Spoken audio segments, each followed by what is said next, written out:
ನಮ್ಮ political editor Prashant ನಾತು ಹಾಗೂ political bureau chief ಆನಂದ ಬೈದನಮನೆ ಇಬ್ಬರು ಕೂಡ ನೇರ ಸಂಪರ್ಕದಲ್ಲಿದ್ದಾರೆ. ಆನಂದ, ಇನ್ನೆರಡು ತಿಂಗಳಲ್ಲಿ ಕೆಲ ಬದಲಾವಣೆಯಾಗಲಿದೆ.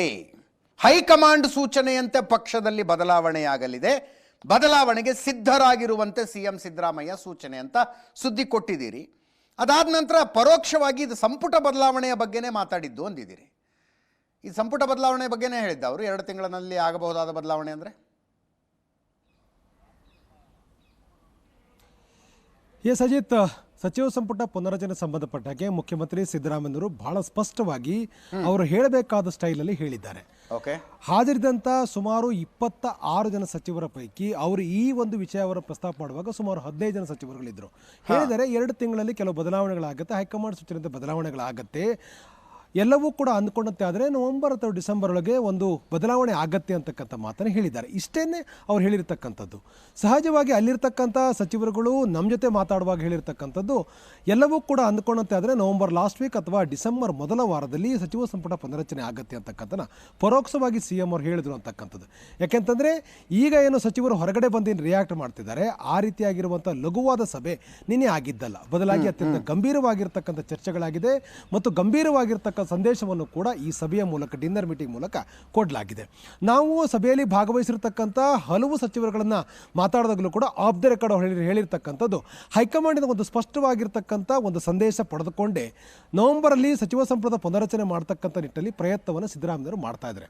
ಆ ಕಾರಣಕ್ಕಾಗಿ ಎಲ್ಲರಿಗೂ ಕೂಡ ಅದನ್ನು ಹೇಗೆ ತಿಳಿಸಬೇಕು ಅಂತಕ್ಕಂಥದ್ದು ಅವರು ಅದನ್ನು ರಿಹರ್ಸಲ್ ಮಾಡಿಕೊಂಡೇ ಅಂತಿಮವಾಗಿ ನಮಗೆ ಅದನ್ನು ಪರೋಕ್ಷವಾಗಿ ಹೇಳುವ ಪ್ರಯತ್ನವನ್ನು ಮಾಡಿದರು. ಹಾಗಾಗಿ ಡಿಸೆಂಬರ್ ಒಳಗೆ ಆಗತ್ತೆ ಅಂತಕ್ಕಂಥ ಮಾತನ್ನು ಹಿರಿಯ ಸಚಿವರು ಕೂಡ ಹೇಳಿದರು. ನಾವು ಅಂದ್ಕೋಬೋದು ಕೇವಲ ಇದು ಸಚಿವ ಸಂಪುಟಕ್ಕಷ್ಟೇ ಸೀಮಿತ ಆಗಿರುತ್ತಾ ಅಥವಾ ಇಡೀ ನಾಯಕತ್ವ ಬದಲಾವಣೆಗೆ ಸಂಬಂಧಪಟ್ಟಾಗೆ ತೀರ್ಮಾನಗಳಾಗತ್ತಾ ಅನ್ನೋದು. ಆದರೆ ಆ ಒಂದು ಸಭೆಯಲ್ಲಿ, ನಿನ್ನೆ ನಡೆದ ಸಭೆಯಲ್ಲಿ ನಾಯಕತ್ವ ಬದಲಾವಣೆಗೆ ಸಂಬಂಧಪಟ್ಟಾಗೆ ಯಾವುದೇ ರೀತಿಯ ಸುಳಿವನ್ನು ಕೂಡ ಮುಖ್ಯಮಂತ್ರಿಗಳು ನೀಡದೇ ಇರತಕ್ಕಂಥ ಬಹಳ ವಿಶೇಷವಾಗಿತ್ತು. ಇನ್ನೊಂದು ಗಮನಿಸಬೇಕಾಗಿರ್ತಕ್ಕಂಥದ್ದು, ಪ್ರತಿ ಸಚಿವರ ಕಾರ್ಯವೈಖರಿ ಬಗ್ಗೆಯೂ ಕೂಡ ಚರ್ಚೆ ಆಗಿದೆ. ನೀವು ಇನ್ನಷ್ಟು ಪಾರದರ್ಶಕವಾಗಿ ಪರಿಣಾಮಕಾರಿ ಕೆಲಸ ಮಾಡಬೇಕಾಗಿತ್ತು ಅನ್ನುವ ಮಾತನ್ನು ಕೂಡ ಮುಖ್ಯಮಂತ್ರಿಗಳು ಹೇಳಿದ್ದಾರೆ. ಮತ್ತು ಕೆಲ ಶಾಸಕರೊಂದಿಗೆ ನಿಮ್ಮ ಹೊಂದಾಣಿಕೆ ಸರಿ ಇಲ್ಲ, ಜೊತೆಗೆ ತೆಗೆದುಕೊಂಡು ಹೋಗಿ ಅಂತಕ್ಕಂಥ ಮಾತನ್ನು ಕೂಡ ಹೇಳಿದ್ದಾರೆ. ಅಂದರೆ ಕೆಲವು ಸಚಿವರ ಕಾರ್ಯವೈಖರಿ ಬಗ್ಗೆ ನಿನ್ನೆ ಅಲ್ಲಿ ವಿಶ್ಲೇಷಣೆಗಳಾಗಿದೆ.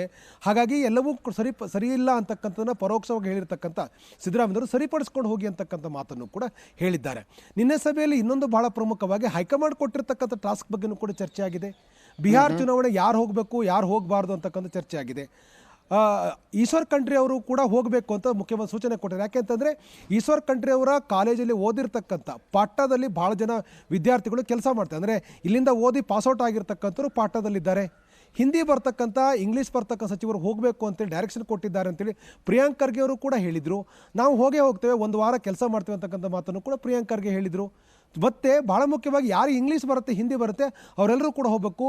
BK ಹರಿಪ್ರಸಾದ್ ಅವರು ಈ ಸಂಬಂಧಪಟ್ಟಾಗೆ ಒಂದು ಸ್ಪಷ್ಟವಾದಂಥ ಮಾಹಿತಿ ನಿಮಗೆ ಕೊಡ್ತಾರೆ ಅಂತಕ್ಕಂಥ ಮಾತನ್ನು ಕೂಡ ಮುಖ್ಯಮಂತ್ರಿಗಳಿಂದ ಸಭೆಯಲ್ಲಿ ಹೇಳಿದ್ದಾರೆ. ಅಂದರೆ ಬಿಹಾರ್ ಚುನಾವಣೆಗೆ ಪೂರಕವಾಗಿರ್ತಕ್ಕಂಥ ಸಹಕಾರ ಕೊಡಬೇಕು ಅಂತಕ್ಕಂಥ ಕೂಡ ಸಭೆಯಲ್ಲಾಗಿದೆ. ಇದು ಹೈಕಮಾಂಡ್ ಕೊಟ್ಟಿರ್ತಕ್ಕಂಥ ಟಾಸ್ಕ್. ಆ ಬಗ್ಗೆಯೂ ಕೂಡ ಚರ್ಚೆ ಆಗಿದೆ.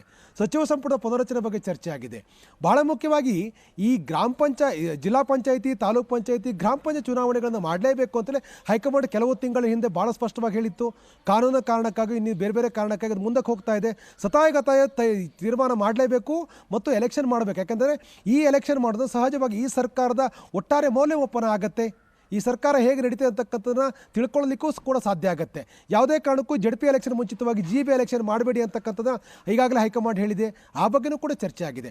ನಿನ್ನೆ ರಾಮಲಿಂಗಾರೆಡ್ಡಿ ಭಾಳ ಸ್ಪಷ್ಟವಾಗಿ ಹೇಳಿದ್ರು, ಬೆಂಗಳೂರು ವಿಚಾರಗಳ ಬಗ್ಗೆಯೂ ಕೂಡ ಚರ್ಚೆ ಆಯಿತು ಅಂತಕ್ಕಂಥದ್ದು. ನಮಗೆ ಬಂದಿರತಕ್ಕಂಥ ಮಾಹಿತಿಯ ಪ್ರಕಾರ GBA ಚುನಾವಣೆ ಮಾಡಲಿಕ್ಕೆ ಸಚಿವರು ಸಹಮತವನ್ನು ವ್ಯಕ್ತಪಡಿಸಿದ್ದಾರೆ. ಆದರೆ ಫೆಬ್ರವರಿಯಲ್ಲಿ ಚುನಾವಣೆ ಆಗ್ತಕ್ಕಂಥ ಸಾಧ್ಯತೆಗಳಿಲ್ಲ. ಬದಲಾಗಿ ಅದು ಒಂದಷ್ಟು ತಿಂಗಳು ಇನ್ನೊಂದು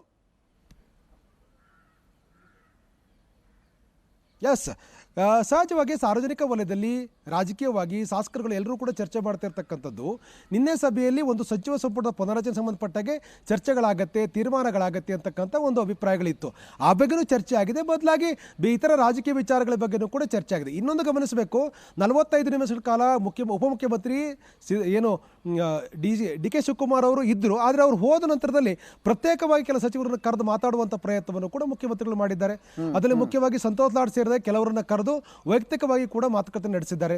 ಇದು ಕೆಲವೊಂದಷ್ಟು ಚರ್ಚೆಗೆ ಕಾರಣ ಆಗಿದೆ. ಡಿ.ಕೆ. ಶಿವಕುಮಾರ್ ಹೋದ ನಂತರ ಯಾಕೆ ಈ ಚರ್ಚೆಯನ್ನು ಮಾಡಿದ್ರು?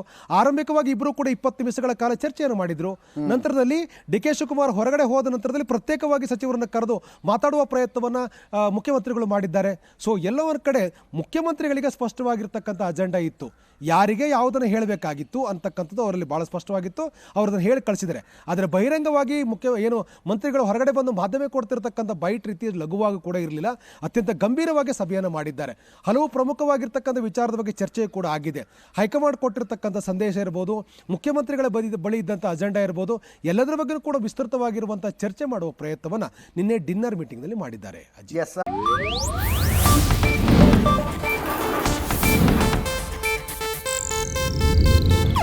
ಇದು ಏಷ್ಯಾನೆಟ್ ನ್ಯೂಸ್ ನೆಟ್ವರ್ಕ್ ಪ್ರಸ್ತುತಿ.